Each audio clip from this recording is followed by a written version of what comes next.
Il est vrai que l'Europe est divisée sur le plan stratégique, nous n'avons pas la même attitude, à la fois par rapport aux États-Unis, par rapport à la Russie. Nous sommes aussi divisés politiquement. On voit bien que sur les sujets notamment des migrants, des réfugiés, il y a des batailles entre les pays européens. Mais sur le plan commercial, l'Europe est unie, elle fait bloc. Elle fait bloc parce que c'est l'intérêt de chacun et que c'est la Commission européenne qui négocie les accords de libre-échange ou les accords commerciaux avec les autres entités. Donc il n'y a pas un accord commercial de la France ou de l'Allemagne avec la Chine ou les États-Unis, il y a un accord commercial des 28 et peut-être demain des 27 avec les différentes entités.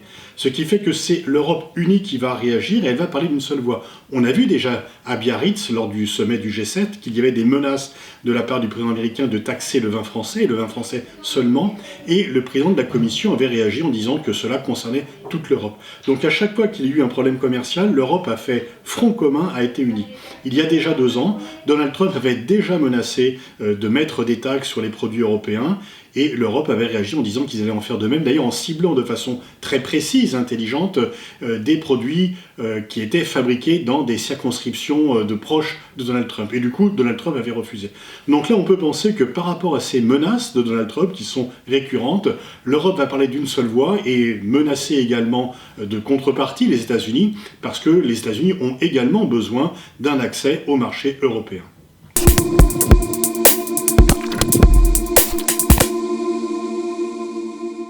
La Chine, bien sûr, va être moins seule s'il y a un nouveau front qui s'ouvre pour les États-Unis contre l'Europe.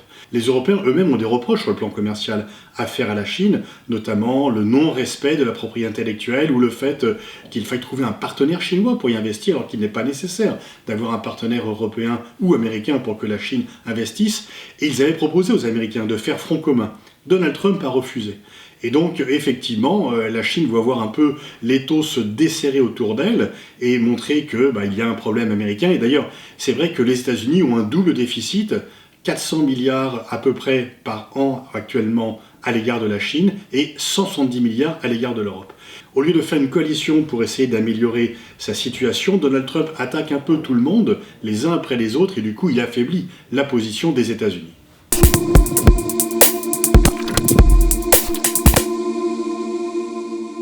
Il y a un paradoxe, c'est que nous sommes alliés sur le plan stratégique et que dans leur majorité, les pays européens estiment, on peut penser des choses différentes, mais en tout cas, ils estiment qu'ils ont besoin de la protection américaine par rapport à ce qu'ils ressentent comme étant une menace russe. Et bien sûr, les Américains jouent sur cela. On peut penser que ce n'est plus tout à fait le cas, mais en tous les cas, les pays européens en sont vraiment convaincus, notamment les anciens pays du pacte de Varsovie, notamment la Pologne et les pays baltes, qui ont une relation difficile avec la Russie. Et donc, sur le plan stratégique, nous sommes unis, même si on peut dire que Donald Trump ne respecte pas beaucoup cette alliance. Il ne nous prévient pas quand il prend une décision sur l'Iran, il ne le prévient pas lorsqu'il prend des initiatives sur différents sujets.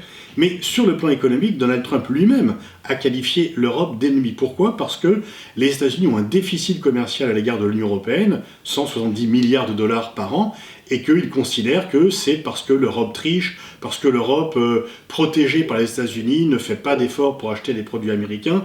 Il y a effectivement cette distinction entre une alliance stratégique, même si elle est malmenée, parce que Donald Trump ne croit pas beaucoup à la notion d'alliance. Lui, il voit plutôt des vassaux. Et le fait que sur le plan économique, il faut s'opposer, et donc ça va laisser des traces, évidemment, y compris sur le plan stratégique.